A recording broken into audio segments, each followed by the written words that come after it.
Sherilyn Reyes-Tan, ibinahagi kung paano nakabangon matapos nawala ng 37 milyon.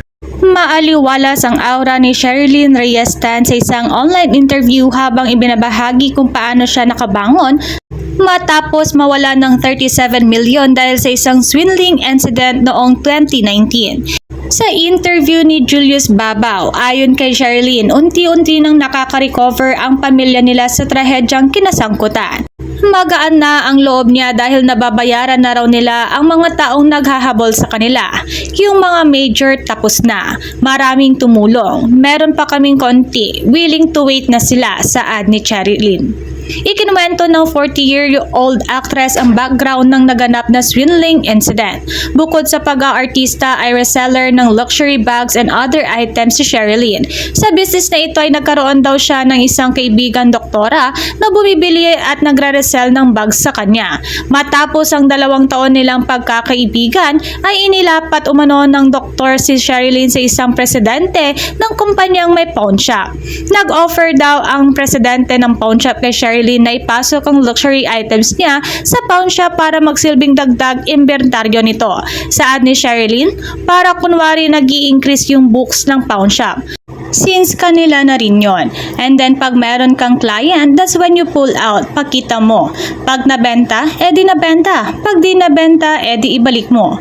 Nasa 120 luxury items daw ang nailagak ni Sherilyn sa pawn shop.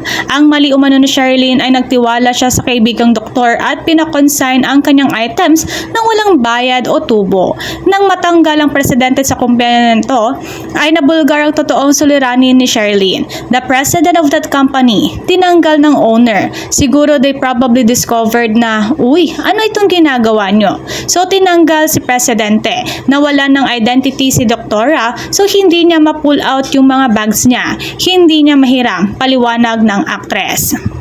Lumabas na imbis na nakakonsign lamang ay tila isinanla sa pawn shop ang mga luxury items ni Sherilyn kaya't hindi na niya ito mabawi. Ang papel na nasa kanya, kay doktora, yung kunwari pinown niya yung mga bags. So for you to be able to borrow it, kailangan mong bayaran yung interest, kailangan mong tubisin, saad ni Sherilyn.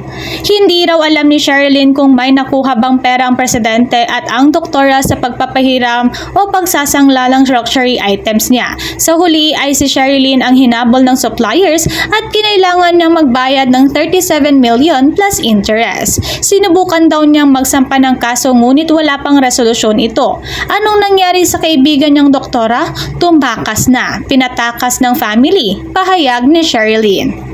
Noong una raw ay halos mawala ng bait si Sherilyn. Mabuti na lang daw at todo ang suporta sa kanya ng asawa niya, ang dating basketball player na si Krista, na gumawa ng paraan upang gumaan ang kanilang problema.